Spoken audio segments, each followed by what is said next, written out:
Assalamualaikum warahmatullahi wabarakatuh. Perkenalkan, nama saya Putri Hudani dengan NIM 2514201015.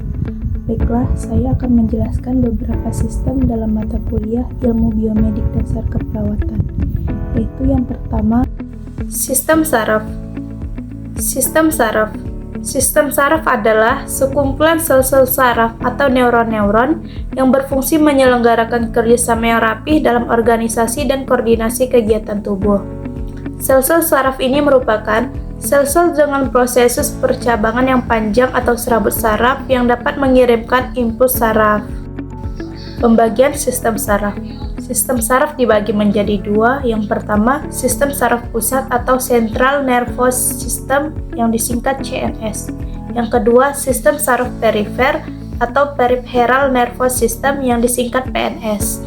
Bagian-bagian sel saraf memiliki fungsi yang berbeda, yaitu yang pertama, serabut saraf dendrit, menghantarkan rangsang atau impuls dari luar sel saraf menuju ke badan sel saraf. Yang kedua, badan sel, tempat metabolisme sel saraf. Yang ketiga, serabut saraf akson atau neurit, menghantarkan rangsang atau impuls dari badan sel saraf menuju keluar badan sel saraf.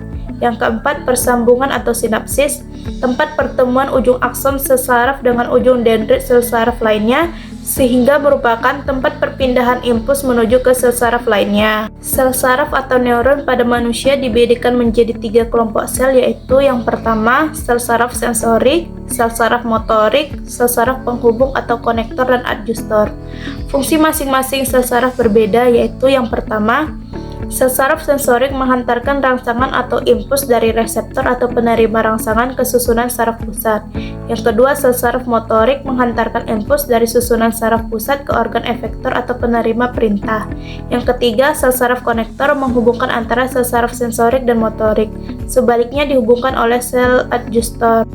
Prinsip penghantar impuls. Penghantar impuls dapat melalui dua cara, yaitu yang pertama, penghantaran impuls melalui sel saraf dapat terjadi karena adanya perbedaan potensial listrik antara bagian luar dan bagian dalam sel.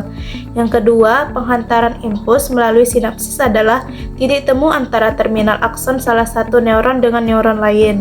Susunan saraf pusat. Susunan saraf pusat dimulai dari tulang belakang, daerah anatomi paling jauh dari saraf pusat.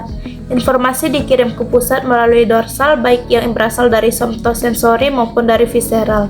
Dari ventral akan membawa informasi dari saraf pusat ke saraf motorik sebelah bawah. Otak, diperkirakan otak terdiri atas 100 miliar neuron. Otak dibagi menjadi 6 divisi utama: cerebrum, diencephalon, cerebellum, midbrain, pons, medulla oblongata. Otak kita terdiri dari yang pertama, otak kecil, berfungsi untuk mengendalikan dan mengkoordinasikan gerakan-gerakan otot tubuh serta menyeimbangkan tubuh. Letak otak kecil terdapat tepat di atas batang otak. Otak besar berfungsi untuk menentukan tingkat kecerdasan, kepribadian, menerjemahkan sensor impuls dan perencanaan. Otak besar terletak di bagian depan otak. Yang ketiga, otak tengah terletak di depan otak kecil dan jembatan floral. Di depan otak tengah terdapat talamus dan kelenjar hipofisis yang mengatur kerja kelenjar-kelenjar endokrin. Bagian atas atau dorsal otak tengah merupakan lobus opticus yang mengatur refleks mata seperti penyempitan pupil mata dan juga merupakan pusat pendengaran. Yang keempat, jembatan Farol berisi serabut saraf yang menghubungkan otak kecil bagian kiri dan kanan yang menghubungkan otak besar dan sumsum tulang belakang. Yang kelima, sumsum sambung berfungsi menghantar impuls yang datang dari medulla spinalis menuju ke otak. Sumsum sambung juga mempengaruhi jembatan refleks fisiologi seperti detak jantung, tekanan darah, volume, dan kecepatan respirasi, gerak alat pencernaan, dan sekresi kelenjar pencernaan. Susunan saraf tepi. Yang A, saraf kranial dari otak. Yang pertama, saraf somatik, menghubungkan serabut saraf ke kulit dan otot, sarafnya kesadaran atau volunter. Yang kedua, saraf otonom yang menghubungkan antara susunan saraf pusat dan jeroan seperti jantung, pencernaan, dan kelenjar, sifatnya tidak sadar dan involunter. Yang B, saraf spinal yang berasal dari tulang belakang. Yang pertama, serabut saraf somatik berhubung dengan kulit dan tulang belakang. Yang kedua, serabut saraf otonom berhubung dengan viscera atau jeroan, mengkontrol ketidaksadaran atau involuntary. Selanjutnya, sistem endokrin. Kelenjar adalah organ tubuh yang mensintesa suatu zat untuk dikeluarkan, misalnya hormon untuk sekresi ke dalam aliran darah, duktus atau ke ruang-ruang di dalam tubuh maupun permukaan luar tubuh. Kelenjar endokrin, kelenjar yang mengirimkan hasil sekresi langsung ke dalam darah yang beredar dalam jaringan kelenjar tanpa melewatkan duktus atau saluran, dan hasil sekresinya yang disebut hormone. Hormon adalah zat kimia yang diproduksi oleh kelenjar endokrin yang mempunyai efek tertentu pada efektivitas organ-organ lain dalam tubuh. Fungsi hormon antara lain, yang pertama, menstimulasi urutan perkembangan, mengkoordinasi dan memelihara sistem reproduksi, memelihara lingkungan internal optimal, melakukan respon korektif dan adaptif ketika terjadi situasi darurat, mengontrol dan merangsang aktivitas kelenjar tubuh, merangsang pertumbuhan jaringan, mengatur metabolisme, oksidasi, meningkatkan absorpsi glukosa pada usus, mempengaruhi metabolisme lemak, protein, hidrat, orang, vitamin, mineral, dan air. Mekanisme kerja hormon. Ada dua mekanisme umum kerja hormon. Dengan mengaktifkan sistem siklik atau AMP, adenosis monofosfat, dalam sel yang selanjutnya akan mengaktifkan banyak fungsi intraselular lain. Dengan mengaktifkan gen di dalam sel, yang menyebabkan timbulnya pembentukan protein intraselular yang selanjutnya akan memicu timbulnya fungsi sel yang spesifik. Terdapat dua tipe kelenjar, yaitu kelenjar eksokrin. Sekresinya ke dalam duktus pada permukaan tubuh seperti kulit atau organ internal seperti lapisan traktus intestinal. Yang kedua, kelenjar endokrin, sekelompok susunan sel yang mempunyai susunan mikroskopis sangat sederhana. Kelenjar ini tidak mempunyai saluran keluar dan mencurahkan sekresinya langsung ke sirkulasi darah. Anatomi sistem endokrin. A. Kelenjar hipofisis adalah suatu kelenjar endokrin yang terletak di dasar tengkorak, struktur berbentuk bulat dengan ukuran kurang lebih 1,27 cm. Disebut juga master of gland sebab hormon yang dihasilkan dapat mempengaruhi pekerjaan kelenjar lainnya. Dibagi menjadi dua lobus, lobus anterior, lobus posterior. Kelenjar pineal adalah sebuah kelenjar endokrin pada otak vertebra. Kelenjar pineal berwarna abu-abu kemerahan, ukuran sebesar butir beras 5-8 mm. Kelenjar pineal mengkreasikan hormon melatonin yang bekerja pada gonad yang berguna dalam proses maturasi seksual. Kelenjar tiroid merupakan organ yang bentuknya seperti kupu-kupu dan terletak pada leher bagian bawah di sebelah anterior trakea. Terdiri dari dua buah lobus lateral yang dihubungkan oleh sebuah isthmus atas pengaruh hormon yang dihasilkan oleh kelenjar hipofisis lobus anterior. Kelenjar tiroid ini dapat memproduksi hormon tiroksin dan tiroksin T4 dan kalsitonin. Fungsi hormon tiroksin mengatur metabolisme zat tubuh dan metabolisme protein dan lemak. Kalsitonin menurunkan kadar kalsium plasma dengan meningkatkan jumlah penumpukan kalsium pada tulang. Fungsi kelenjar tiroid bekerja sebagai proses oksidasi, mengatur penggunaan oksidasi, mengatur pengeluaran karbon dioksida, metabolik dalam hal pengaturan susunan kimia dalam jaringan. Pada anak mempengaruhi perkembangan fisik dan mental. Kelenjar paratiroid terletak di setiap sisi kelenjar tiroid yang terdapat di dalam leher. Kelenjar paratiroid menghasilkan parat hormon yang berfungsi meningkatkan resorpsi tulang, meningkatkan reabsorpsi kalsium, dan menurunkan kadar kalsium darah. Fungsi kelenjar paratiroid memelihara konsentrasi ion kalsium yang tetap dalam plasma, mengontrol ekskresi kalsium dan fosfat melalui ginjal, mempercepat absorpsi kalsium di intestin, menstimulasi dan mentransport kalsium dan fosfat melalui membran sel. Kelenjar adrenal. Terdapat dua buah kelenjar adrenal pada manusia dan masing-masing melekat pada ginjal. Medula adrenal pada bagian tengah kelenjar melepaskan hormon katekolamin atau epinefrin dan norepinefrin. Yang A. Epinefrin berfungsi membantu metabolisme karbohidrat dengan jalan menambah pengeluaran glukosa dari hati. Norepinefrin menaikkan tekanan darah dengan jalan merangsang serabut otot di dalam dinding pembuluh darah untuk berkontraksi. Fungsi kelenjar korteks adrenal mengatur keseimbangan air, elektrolit, dan garam, mempengaruhi metabolisme lemak, hidrat, arang, dan protein, mempengaruhi aktivitas jaringan limfoid. Fungsi kelenjar medula adrenal medula, vasokonstriksi pembuluh darah perifer, relaksasi bronkus, kontraksi selaput lendir dan arteriole. Pankreas. Pankreas yang terletak dalam rongga abdomen bagian atas memiliki fungsi kelenjar eksokrin dan endokrin. Bagian eksokrin pankreas hasil sekresi berupa enzim-enzim digestif yang kaya protein dan elektrolit. Hasil sekresi tersebut bersifat sangat alkalis akibat konsentrasi natrium bikarbonat yang tinggi. Hasil sekresi amilase, tripsin, dan lipase. Bagian endokrin pankreas, pulau-pulau Langerhans merupakan kumpulan sel yang tersusun oleh sel alfa, beta, dan delta. Sel alfa glukagon, sel beta insulin, sel delta somatostatin. Kelenjar gonad dibagi menjadi dua, yaitu kelamin pria testis dan kelamin wanita ovarium. A. Testis terletak di skrotum dan menghasilkan hormon testosteron. Hormon ini berfungsi dalam mengatur perkembangan ciri seks sekunder dan merangsang pertumbuhan organ kelamin pria. Sedangkan ovarium terdapat pada samping kiri dan kanan uterus yang menghasilkan estrogen dan progesteron. Fungsi estrogen adalah pematangan dan fungsi siklus haid yang normal, sedangkan fungsi hormon progesteron adalah pemeliharaan kehamilan. Selanjutnya, anatomi fisiologi sistem reproduksi pria dan wanita. Reproduksi pria. Kandung kemih, organ yang berbentuk seperti kantong yang terletak di panggul di belakang tulang fungsional utamanya adalah menyimpan arin dari ginjal hingga siap untuk dikeluarkan. Yang kedua, tulang punggul. Terletak di bagian bawah perut dan antara kedua tulang pinggul, berfungsi sebagai penyangga berbagai organ dalam sistem pencernaan dan reproduksi. Yang ketiga, vas deferens, saluran panjang yang menyerap ke atas dan merupakan lanjutan dari epidermis, berfungsi menghubungkan epidermis dan uretra. Keempat, uretra, saluran yang terdapat dalam penis, merupakan akhir dari saluran reproduksi, berfungsi sebagai saluran keluarnya sperma dan urin.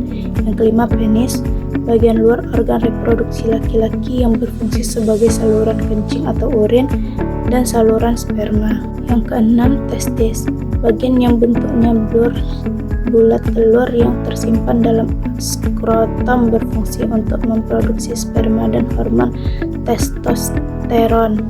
Yang ketujuh, skrotum, bagian seperti kantong yang di dalamnya terdapat testis, berfungsi menjaga suku testis agar sesuai untuk reproduksi sperma. Yang kedelapan, ada epidermis, saluran yang keluar dari testis yang berbentuk seperti tunda koma dan ukurannya kurang lebih 4 cm, berfungsi sebagai tempat penyimpanan sperma sementara. Yang kesembilan, ada skrum, merupakan tulang yang bentuknya menyerupai segitiga atau kurva yang dibentuk oleh 5 tulang belakang yang menyatu. Skrotum menjadi tempat penyatunya tulang punggung. Yang ke-10 ada vesicula seminalis, bagian yang berbentuk seperti kantung kecil berukuran kurang lebih 5 cm yang terletak di belakang kantong kemih, berfungsi menghasilkan zat-zat yang diperlukan untuk perkembangan sperma. 11. Kelenjar prostat, bagian yang berbentuk seperti kue donat yang terletak di bawah kantong kemih, berfungsi menghasilkan cairan bersifat asam. Yang ke-12. Kelenjar berbauretral, bagian yang bentuknya seperti kacang yang terletak di bawah kelenjar parsial, berfungsi menghasilkan lendir dan cairan bersifat basah. Yang ke-13 ada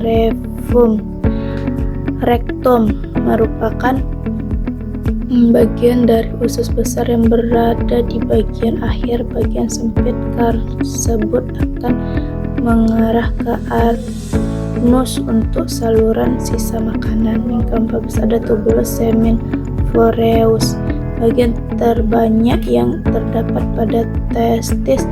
Bentuk tubulus seminiferal seperti pembalok Pembuluhan-pembuluhan kecil yang terkumpul berfungsi memproduksi sperma dan hormon testosteron yang disebut epithelium. Yang ke-15, vas deferens, saluran panjang yang mengarah ke atas dan merupakan lanjutan dari epidermis, berfungsi menghubungkan epidermis dan uretra. 16. Kandung kemih, organ yang berbentuk seperti kentang dan terletak di pinggul di belakang tulang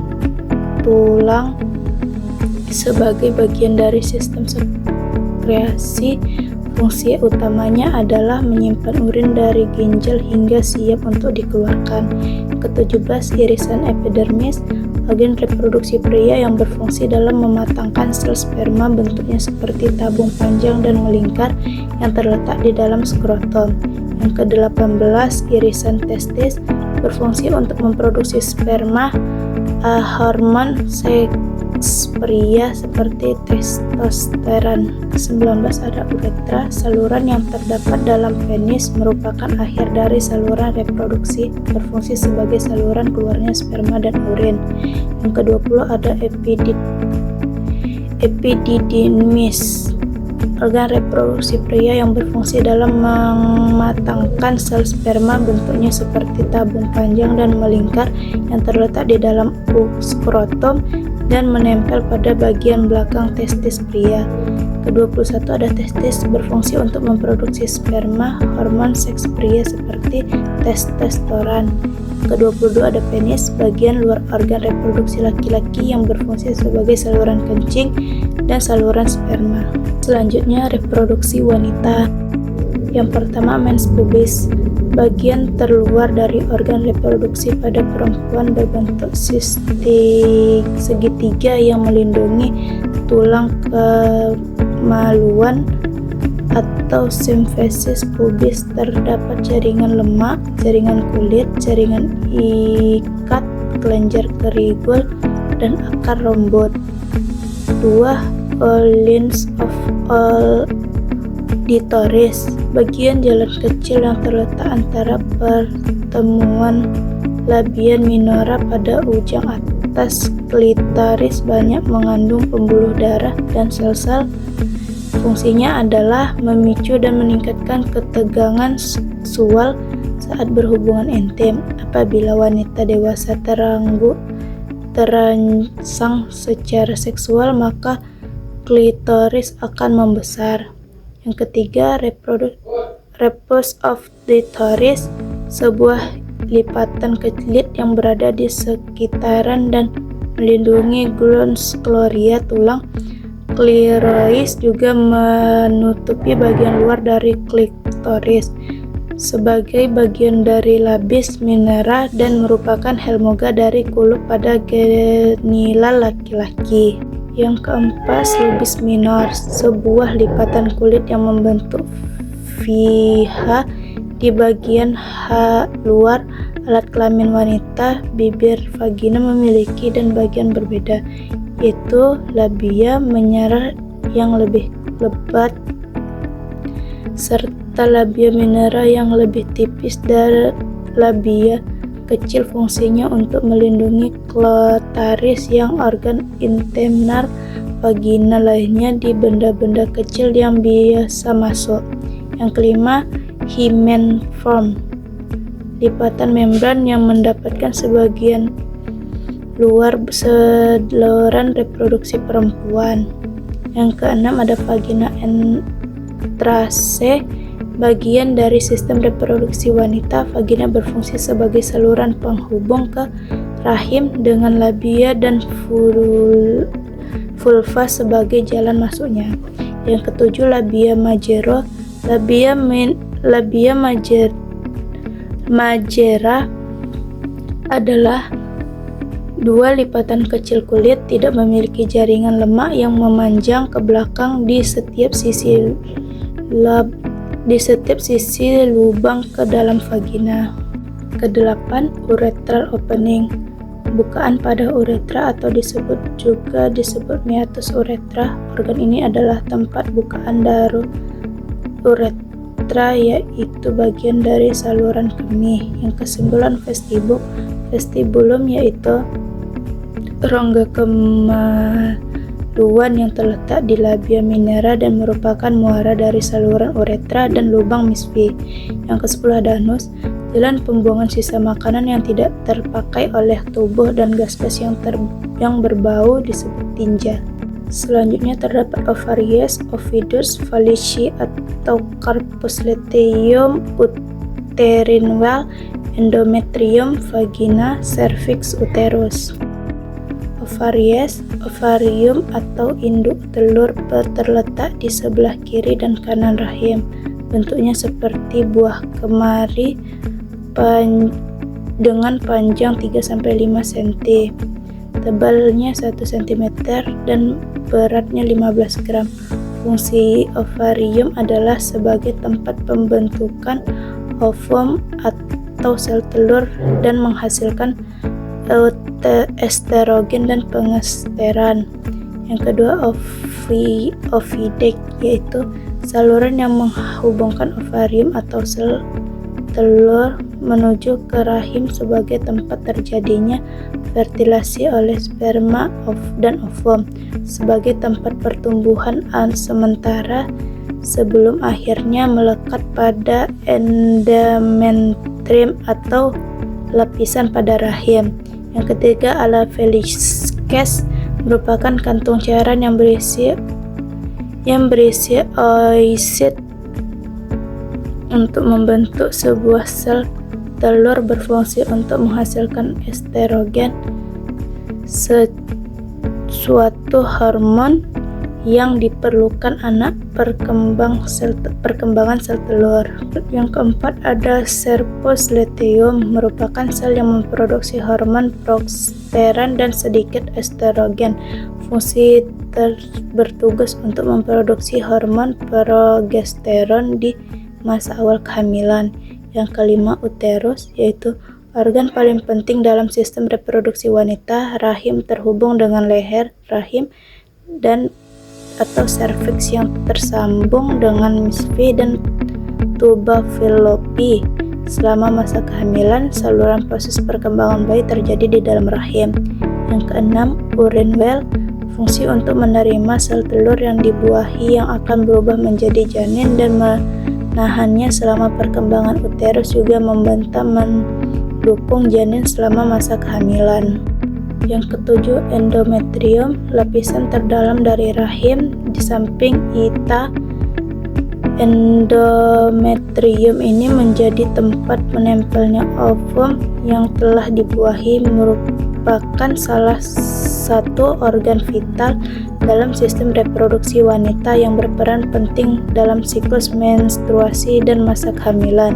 Yang kedelapan serviks, bagian bawah rahim yang terhubung ke vagina. Fungsi adalah memproduksi lendir atau mukus lendir membantah menyalurkan sperma dari vagina ke rahim saat berhubungan seksual. Yang kesembilan vagina, bagian dari sistem reproduksi wanita, berfungsi sebagai saluran penghubung ke rahim dengan labia dan vulva sebagai jalan masuknya. Selanjutnya sistem muskuloskeletal. Sistem muskuloskeletal terdiri dari kata muskulo yang memiliki arti otot dan skeletal yang memiliki arti tulang. Muskulo atau muskuler adalah jaringan otot-otot tubuh. Sistem muskuloskeletal merupakan salah satu tubuh yang sangat berperan terhadap fungsi pergerakan dan mobilitas seseorang. Tubuh manusia merupakan organisme yang kompleks, sifat mekanik yang kasar yang dimungkinkan oleh jaringan muskuloskeletal yang saling berhubungan yang dikendalikan oleh sistem saraf.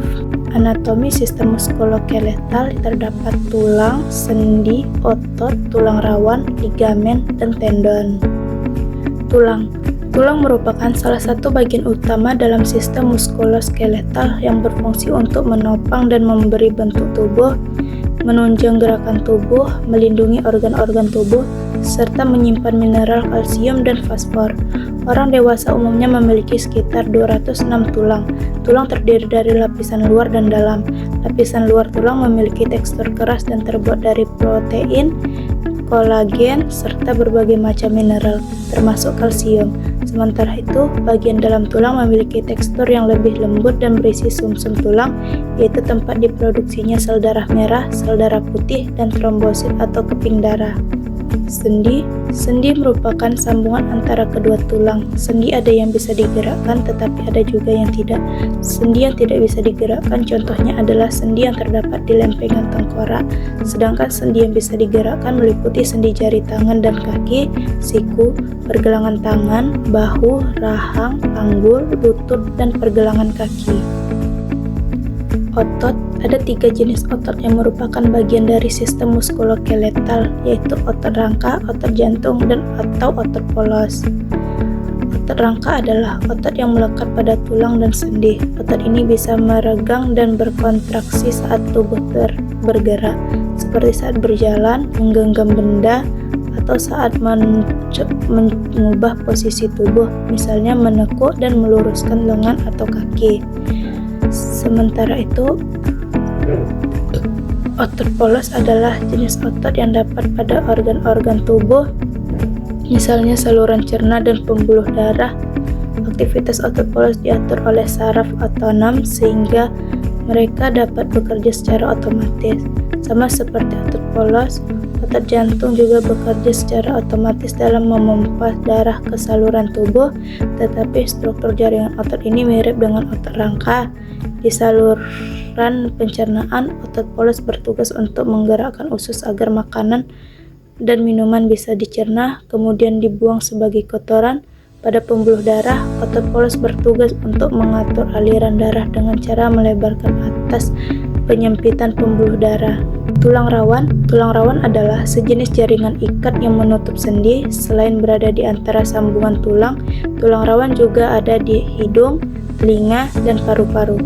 Tulang rawan memiliki struktur yang kokoh tetapi lebih kental dan lentur. Tidak seperti tulang rangka, tulang rawan bertugas untuk mencegah tulang dan sendi saling bergesekan serta menjadi peredam fisik saat tubuh mengalami cedera.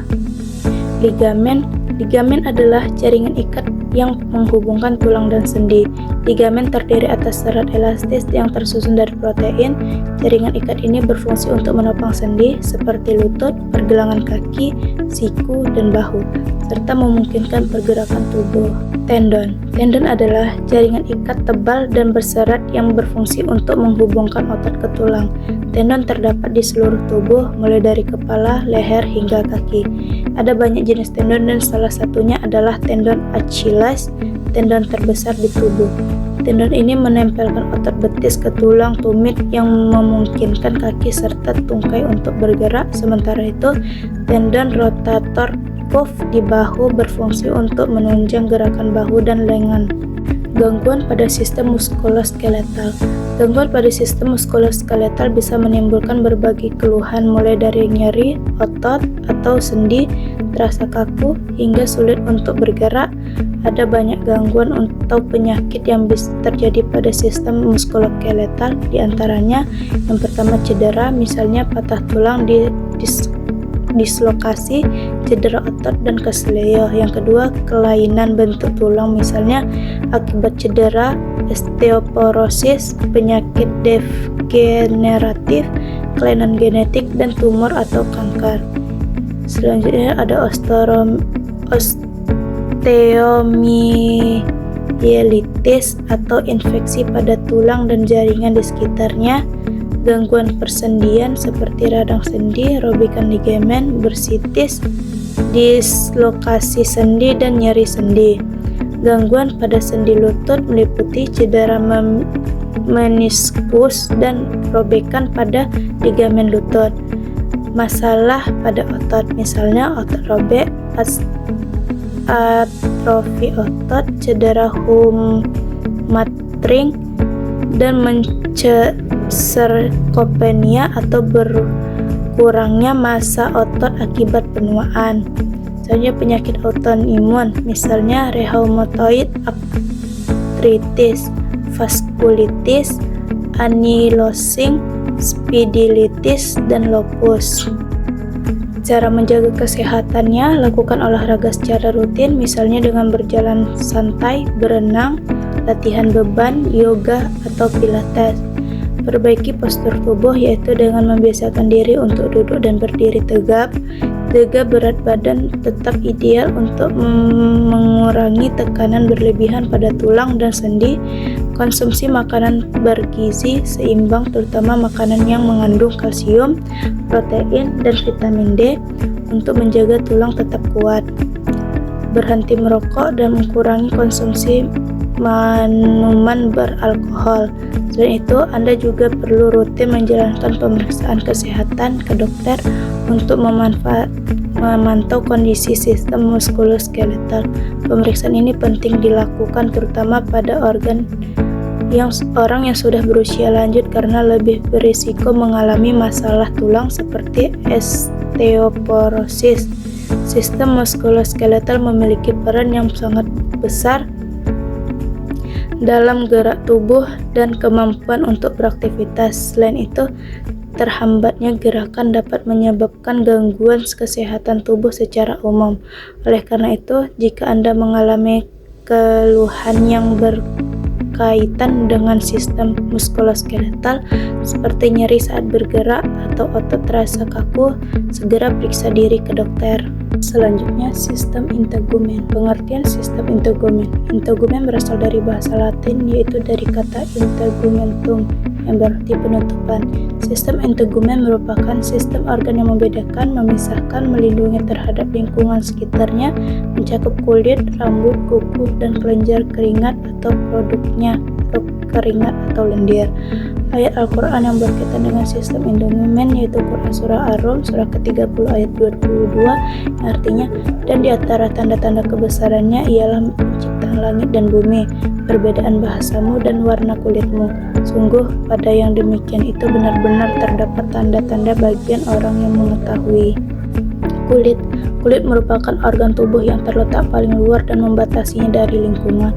Yang pertama, organ esensial dan vital, merupakan cermin kesehatan dan kehidupan. Yang kedua, struktur kulit kompleks, elastis, dan sensitif, serta bervariasi pada keadaan iklim, umur, seks, ras, dan lokasi tubuh. Selanjutnya, warna kulit, warna terang, pirang, kulit kuning, sawo matang, dan hitam, merah muda pada telapak kaki dan tangan, serta kecoklatan pada genital eksternal orang dewasa. Selain tekstur kulit, kelembutan kulit bervariasi, tebal, tipis, dan elastisitasnya. Yang pertama, epidermis. Epidermis terdiri atas stratum corneum, stratum lucidum, stratum granulosum, stratum spinosum, stratum basalis. Epidermis dibentuk oleh 5 lapisan sel epitel yang pertama stratum corneum, terdiri dari sel squamosah yang sangat tipis mengandung keratinosit. Yang kedua, stratum lucidum, terdiri dari keratinosit yang bersih, tidak berintih, yang tidak jelas batas antara selnya. Sel berisi materi gel yang diubah menjadi keratin, dan lemak berkaitan dengan protein untuk menghambat masuk dan keluarnya air pada kulit tipis. Lapisan ini tidak ada. Yang ketiga, stratum granulosum. Proses keratinasasi dimulai dari lapisan ini, terdiri dari 2-4 lapis sel yang berisi granul yang dibutuhkan untuk memproduksi keratin. Inti sel tidak ada dan bergenerasi. Pada kulit tipis, lapisan ini tidak ada.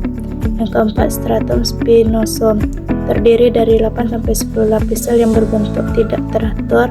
Sel pada lapisan ini kaya akan RNA yang menginisiasi sintesis protein untuk produksi keratin. Yang kelima, stratum basah, terdiri dari 1 lapis sel kolumnar yang dapat mengalami mitosis. Aktivitas regenerasi sel berpindah dari lapisan terbawah ke paling atas. Jenis sel penyusun epidermis yang pertama, keratinosit.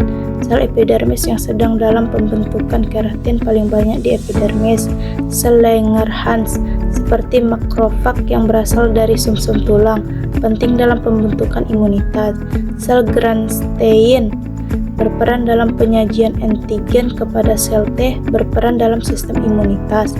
Melanosit, sel pembentuk pigmen melanin. Yang kedua, dermis. Dermis lebih tebal daripada epidermis, terbentuk oleh jaringan elastis dan fibrosa, dapat dengan elemen selular, kelenjar, dan rambut sebagai adnexa kulit. Lapisan dermis mengandung pembuluh darah, akar rambut, ujung saraf, kelenjar keringat, dan kelenjar minyak. Fungsinya selain sebagai alat ekskresi juga sebagai organ penerima rangsangan, melindungi terhadap kerusakan fisik, penyinaran, dan membunuh bibit penyakit, serta untuk pengaturan suhu tubuh. Dermis terdiri dari yang pertama pars papillaris, yaitu bagian yang menonjol ke dalam epidermis berisi ujung serabut saraf dan pembuluh darah. Yang kedua pars reticularis, yaitu bagian bawah dermis yang berhubungan dengan subcutis, terdiri atas serabut, penunjang kolagen, elastis, dan retikulin. Yang kedua reseptor yang ada di dermis, reseptor sentuhan, reseptor suhu atau termoreseptor, reseptor tekanan. Selanjutnya kelenjar yang terdapat di dermis, kelenjar keringat, dan kelenjar sebun. 3. Lapisan subkutis atau subdermis. Lapisan ini merupakan kelanjutan dermis, terdiri atas jaringan ikat longgar berisi sel-sel lemak di dalamnya. Sel lemak merupakan sel bulat dan sel besar. Lapisan sel lemak. Panniculus adiposa berfungsi sebagai cadangan makanan dan sebagai bantalan. Vaskularisasi kulit terdiri dari plexus superficialis di bagian atas dermis, plexus profunda di bagian subkutan. Kelenjar pada kulit. Kelenjar kulit terdapat di bagian dermis, terdiri atas kelenjar keringat dan kelenjar sebasea. A. Kelenjar keringat. Keringat merupakan bagian dari fungsi ekskresi dan termoregulasi atau pengaturan panas tubuh, serta mengandung air, elektrolit, garam, sisa karbohidrat, glukosa, protein, dan asam laktat. Derajat keasaman keringat berkisar antara 4,0 sampai 6,8. Keluarnya keringat diatur oleh hipotalamus.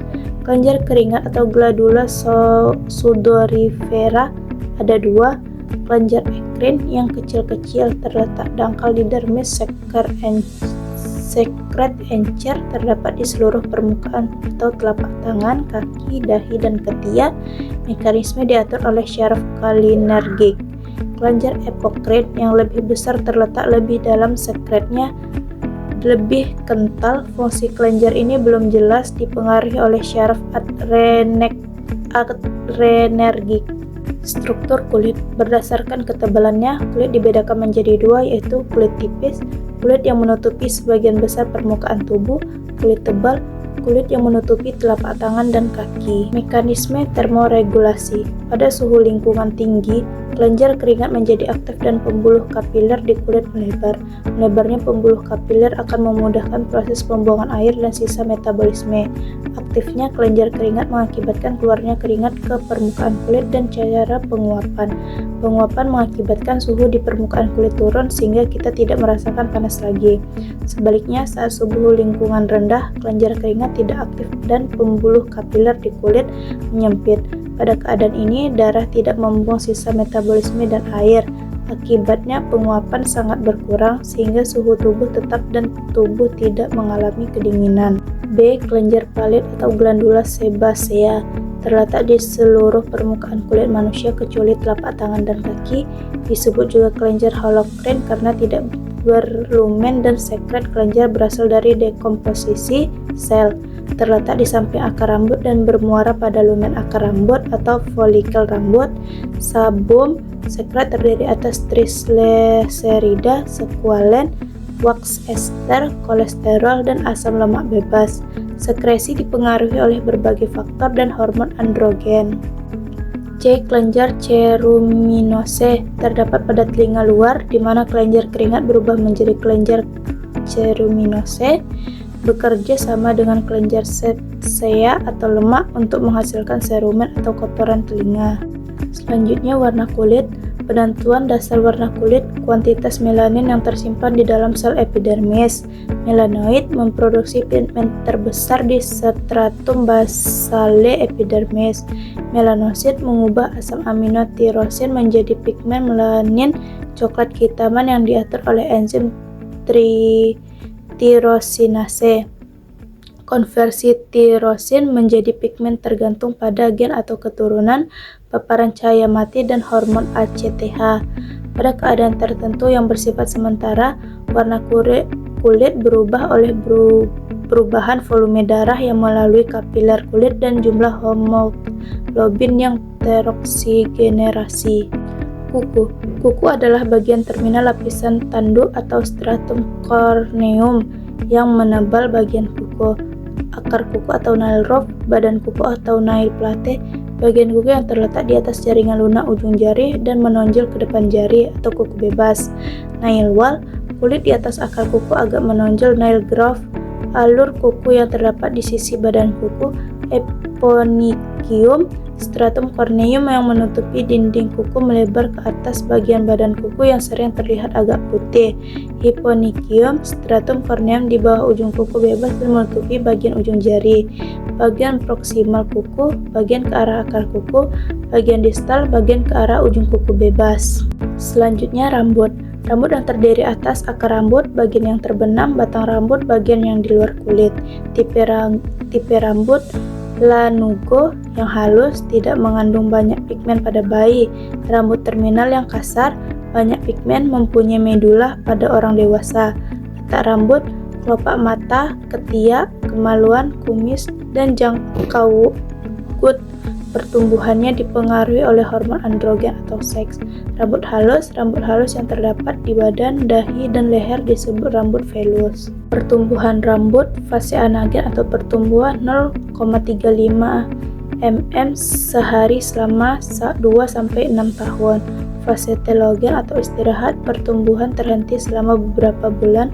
Fase katagen atau peralihan, pada suatu saat 85% rambut manusia berada dalam fase anagen dan sisanya berada dalam fase telogen.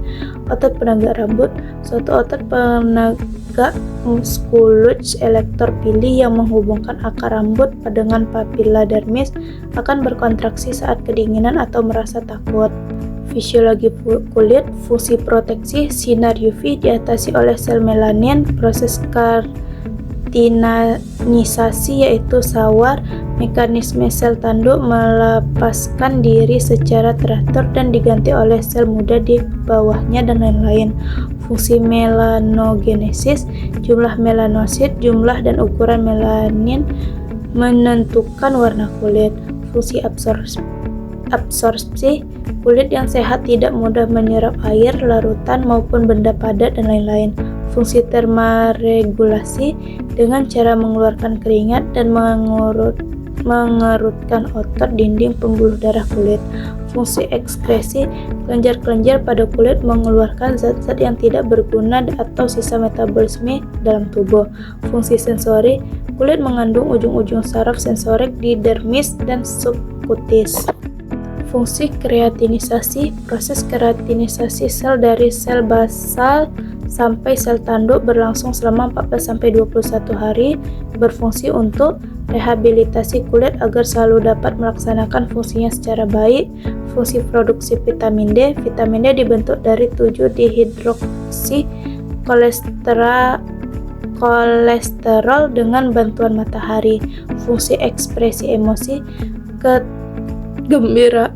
kegembiraan dapat dinyatakan oleh otot kulit muka yang relaksasi dan tersenyum. Kesedihan diutarakan oleh kelenjar air mata yang meneteskan air mata. Selanjutnya sistem kardiovaskuler. Sistem peredaran darah atau disebut sistem kardiovaskuler adalah sistem yang berperan penting dalam mempertahankan kinerja dan fungsi berbagai sistem organ di dalam tubuh. Sistem kardiovaskuler terdiri dari berbagai organ yang memiliki fungsinya masing-masing. Fungsi utama sistem peredaran darah adalah mengedarkan oksigen, nutrisi, dan hormon ke seluruh sel dan jaringan tubuh. Selain itu, sistem peredaran darah manusia berfungsi untuk mengalirkan sisa proses metabolisme berupa karbon dioksida untuk dikeluarkan melalui paru-paru dan menjaga suhu tubuh tetap stabil. Organ sistem kardiovaskuler yang pertama itu jantung. Jantung merupakan salah satu organ vital dalam tubuh manusia yang berfungsi untuk memompa darah ke seluruh tubuh. Jantung terletak di bagian kiri rongga dada, tepatnya di bagian belakang sisi kiri tulang dada. Pada kelainan dextrokardia, jantung justru terletak di sisi sebelah kanan. Ukuran jantung orang dewasa kira-kira sebesar kepalan tangan. Jantung dikelilingi oleh pembuluh darah besar dan organ paru dan timus di bagian depannya. Di dalam jantung terdapat 4 ruangan yang terbagi menjadi 2 bilik dan 2 serambi. Serambi dan bilik kiri jantung berisi darah bersih yang kaya oksigen, sedangkan bilik dan serambi kanan berisi darah kotor. 4 ruangan di dalam jantung juga dilengkapi 4 kutub yang berfungsi untuk mencegah terjadinya aliran bilik darah saat dipompa. Yang kedua, pembuluh darah adalah bagian dari sistem kardiovaskuler yang berfungsi untuk mengedarkan darah dari jantung ke berbagai organ dan jaringan tubuh maupun sebaliknya. Terdapat 2 jenis pembuluh darah, yaitu arteri dan vena. Arteri adalah pembuluh darah yang bertugas membawa darah kaya akan oksigen dan jantung menuju seluruh jaringan dan organ tubuh kecuali pembuluh arteri pulmonalis. Yang kedua, vena adalah pembuluh darah yang berfungsi untuk membawa darah dari seluruh tubuh atau dari paru-paru untuk kembali ke jantung. Yang ketiga, darah adalah komponen terpenting dalam sistem kardiovaskuler. Darah berperan sebagai pembawa nutrisi, oksigen, hormon, dan antibodi ke seluruh tubuh. Tak hanya itu, darah juga mengangkut zat beracun dan sisa metabolisme, seperti karbon dioksida untuk dikeluarkan dari tubuh.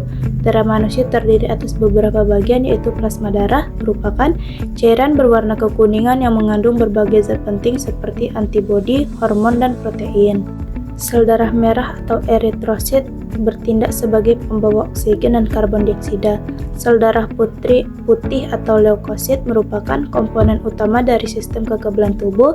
Sel darah ini berfungsi untuk mendeteksi keberadaan benda asing yang berbahaya seperti zat beracun dan kuman, lalu melawannya agar tubuh terlindungi dari berbagai penyakit. Keping darah atau trombosit dibutuhkan oleh tubuh untuk menunjang proses pembekuan darah saat terjadi luka atau cedera. Mekanisme sistem kardiovaskuler yang pertama, sirkulasi sistematik.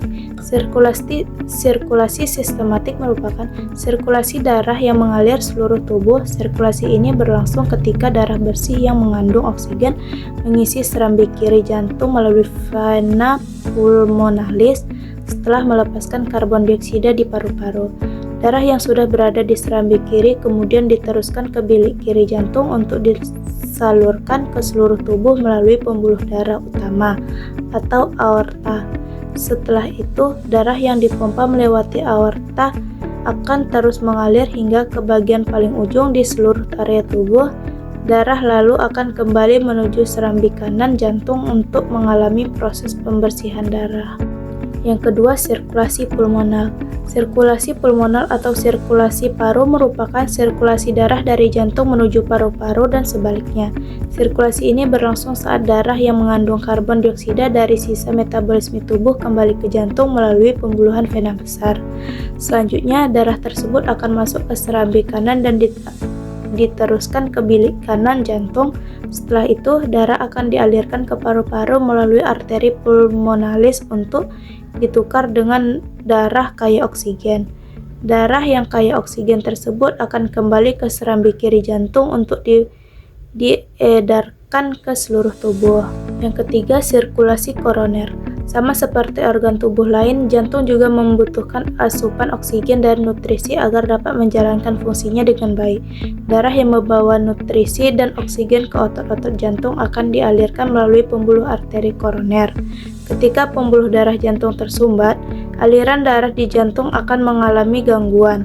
Hal ini bisa membuat otot-otot jantung kekurangan oksigen dan nutrisi, sehingga fungsinya tergantung dan lama-kelamaan bisa menyebabkan terjadinya serangan jantung. Itu adalah penyakit kardiovaskuler yang perlu diwaspadai, yaitu hipotensi atau tekanan darah tinggi, sumbatan pembuluh darah, penyakit jantung koroner, gagal jantung, aneurisma aorta, gangguan irama jantung atau aritmia, henti jantung, kelainan otot jantung atau lemah jantung, stroke, penyakit arteri perifer, embolin dan trombosit vera dalam, penyakit jantung bawaan.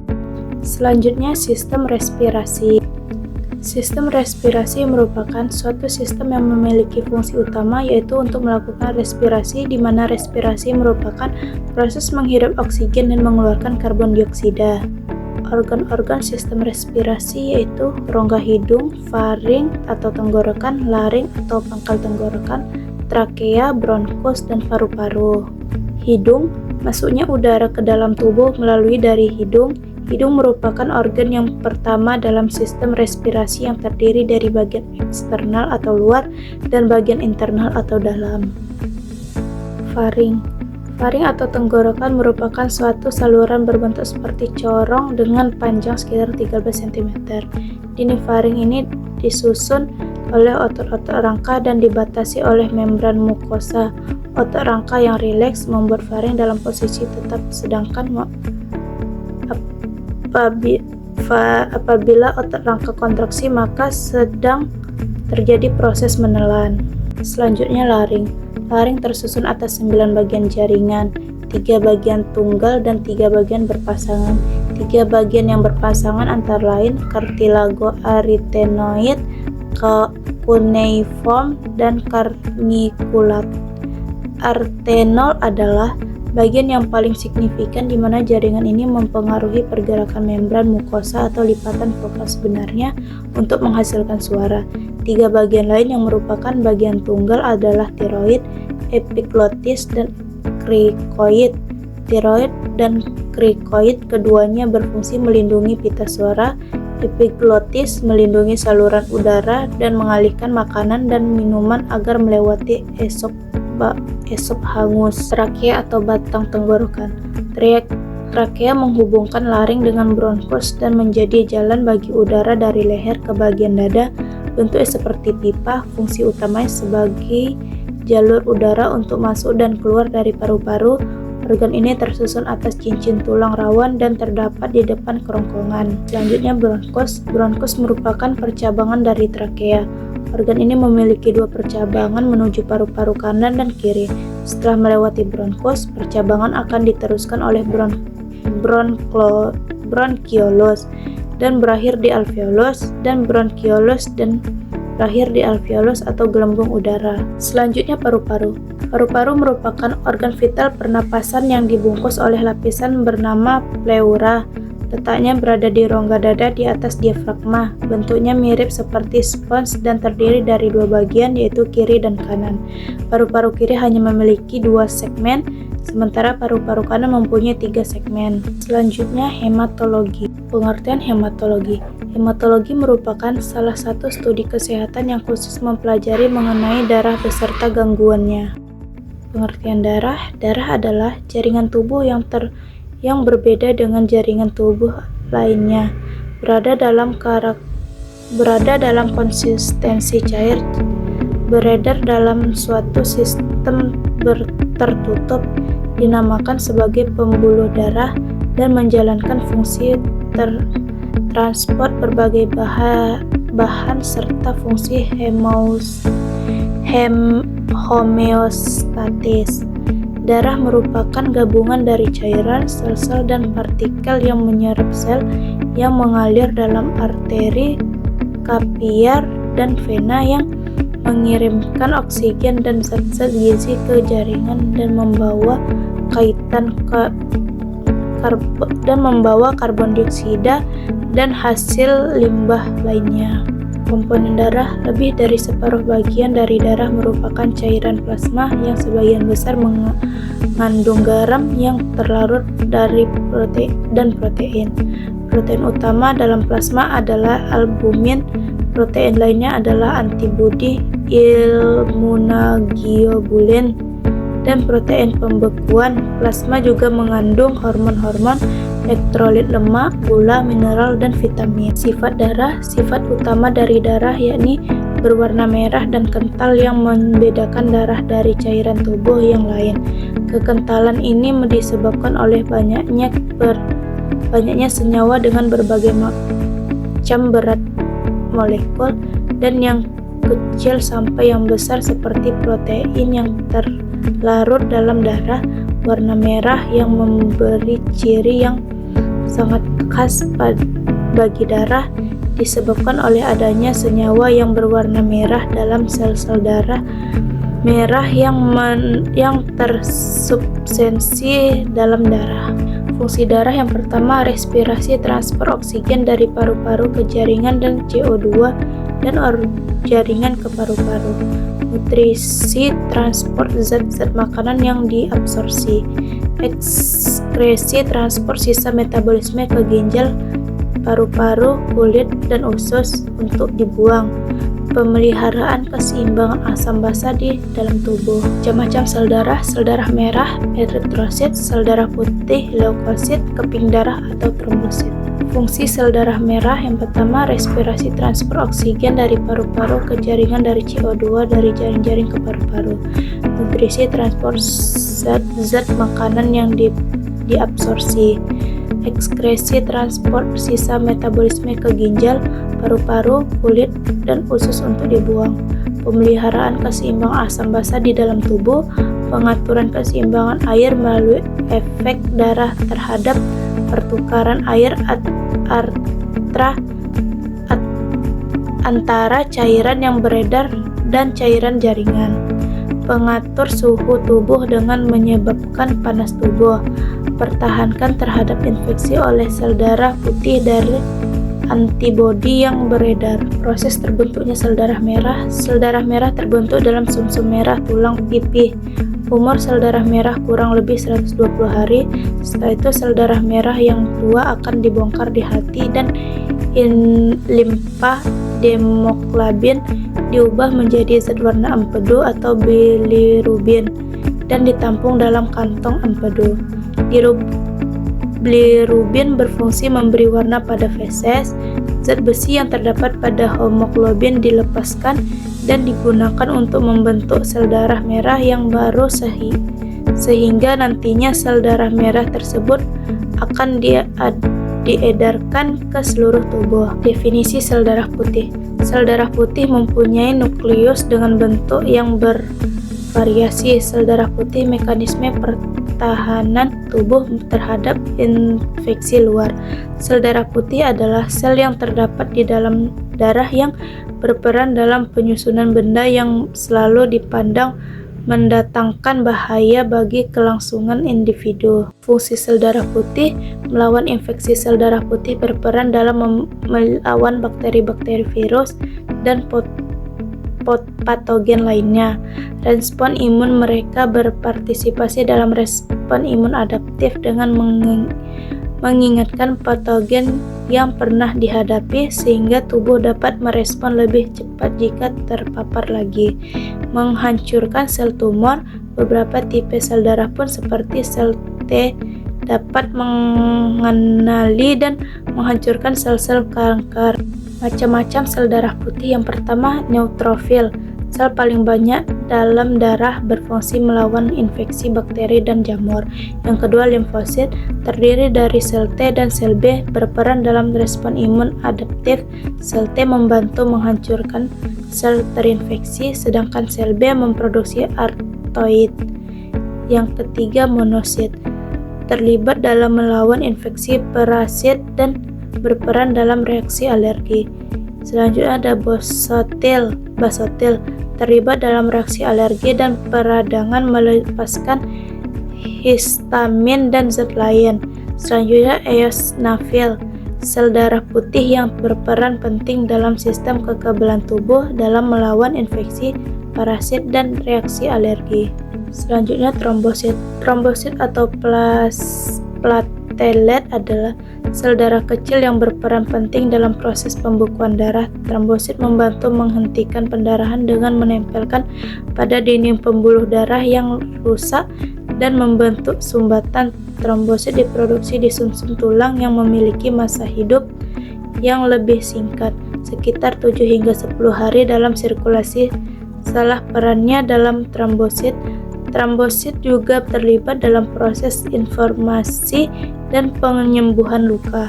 Pengertian imunologi. Imunologi merupakan ilmu yang mempelajari sistem imun atau daya tahan tubuh dan sejumlah bentuk perkembangan yang cukup pesat karena makin banyak gangguan kesehatan yang muncul akibat gangguan pada sistem imun. Pengertian sistem imun adalah sekumpulan sel jaringan dan organ yang terdiri atas sistem pertahanan yang dibedakan berdasarkan bagian yang dapat dilihat oleh tubuh atau permukaan tubuh manusia seperti kulit, air mata, air liur, bulu hidung, keringat, cairan mukosa, rambut.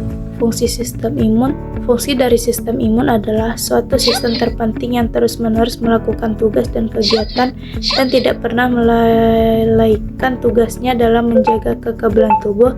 Sistem ini melindungi tubuh sepanjang waktu dari semua jenis penyerangan atau benda asing yang berpotensi menimbulkan berbagai penyakit pada tubuh kita. Peran dan fungsi sistem imun dalam tubuh dipengaruhi oleh beberapa faktor yang dapat mengganggunya, antara lain yaitu seperti faktor genetik, fisiologis, stres, usia, hormon, olahraga, tidur, nutrisi, pejanan zat berbahaya, dan penggunaan obat-obatan. Faktor genetik yaitu timbulnya kerentanan terhadap suatu penyakit terjadi karena ada riwayat genetik atau keturunan yang dominan. Jenis respon imun yang pertama, imunitas bawaan. Pertahanan tubuh pertama yang bersifat umum dan cepat. Yang kedua, imunitas adaptif. Pertahanan tubuh yang lebih spesifik dan membutuhkan waktu untuk membentuk ingatan terhadap antigen yang pernah menyerang.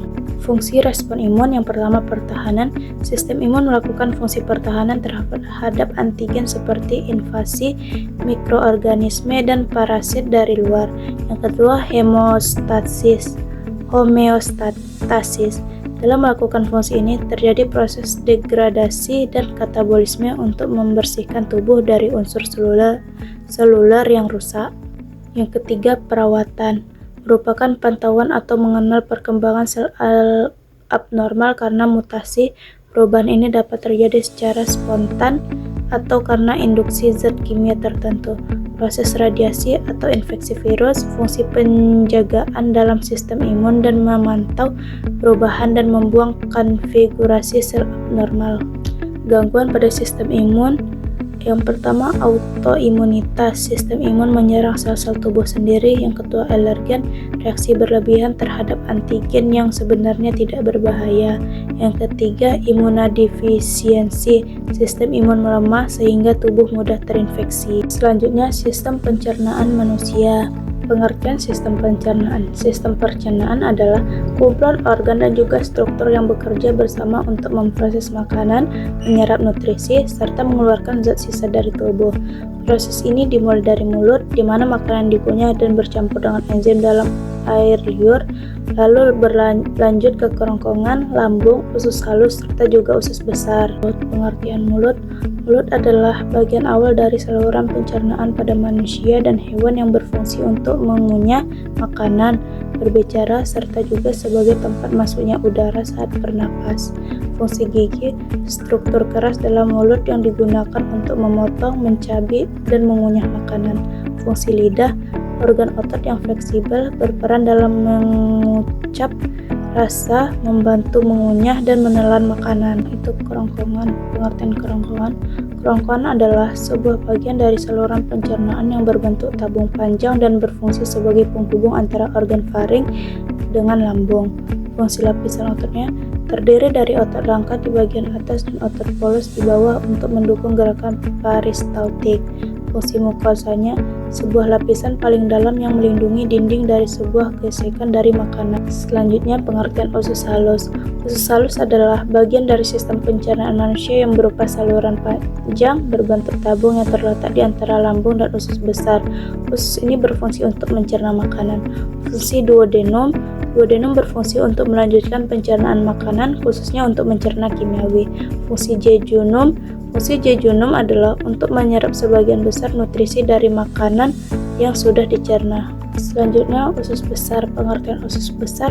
Usus besar adalah akhir dari saluran pencernaan manusia yang berfungsi untuk menyerap air dan juga elektrolit dari sisa makanan serta membentuk dan menyimpan fases sebelum dikeluarkan melalui anus.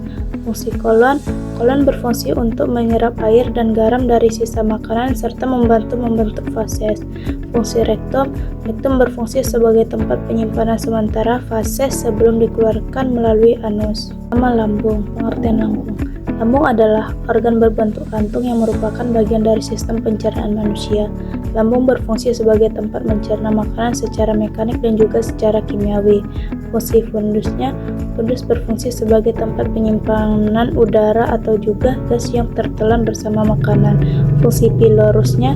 Pilorus berfungsi untuk mengatur aliran cima dari lambung ke usus halus melalui sphincter pilarus. Selanjutnya, sistem perkemihan. Sistem perkemihan merupakan organ vital yang berperan dalam ekskresi dan eliminasi sisa hasil metabolisme tubuh dan dalam keseimbangan yang mereabsorpsi air dari substansi berlarut dalam darah serta mengeliminasi setiap substansi yang tidak dibutuhkan tubuh. Organ sistem perkemihan yaitu ginjal, ureter, kantung kemih, dan uretra. Yang pertama, ginjal. Ginjal adalah organ saluran kemih berbentuk seperti kacang dengan sisi cekung menghadap ke medial, terletak di rongga retroperitoneal bagian atas. Cekung ginjal disebut hilus renalis. Ukuran yang berat ginjal tergantung pada jenis kelamin dan umur. Ginjal pria relatif lebih besar ukurannya daripada wanita.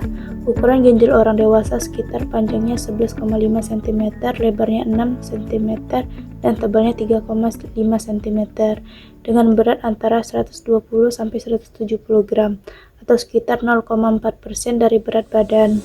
Ginjal terbungkus oleh jaringan ikat kapsul renis tipis yang melekat pada parenkim ginjal. Dalam setiap ginjal terdapat nefron yang berjumlah kurang lebih 1 juta nefron. Ginjal terbagi menjadi dua bagian, yang pertama korteks dan medula. Korteks terletak spesifikal dan terdapat berjuta-juta nefron. Nefron adalah unit terkecil dari ginjal. Medula terletak legih profundus. Banyak terdapat ductuli atau saluran kecil yang mengalirkan ultrafiltrasi urin.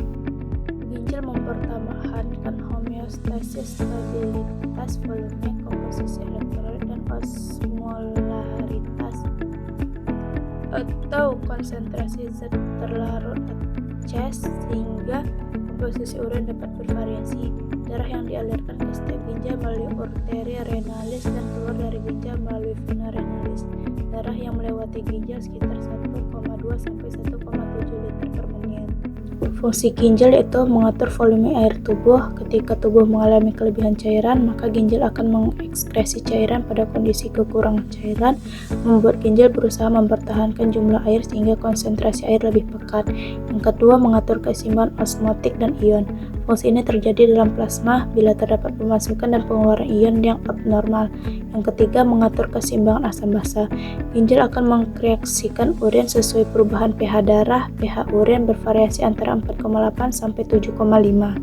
Selanjutnya, mengkoreksikan sisa metabolisme. Sisa metabolisme ginjal terdiri dari ureum, asam urat, dan kreatinin.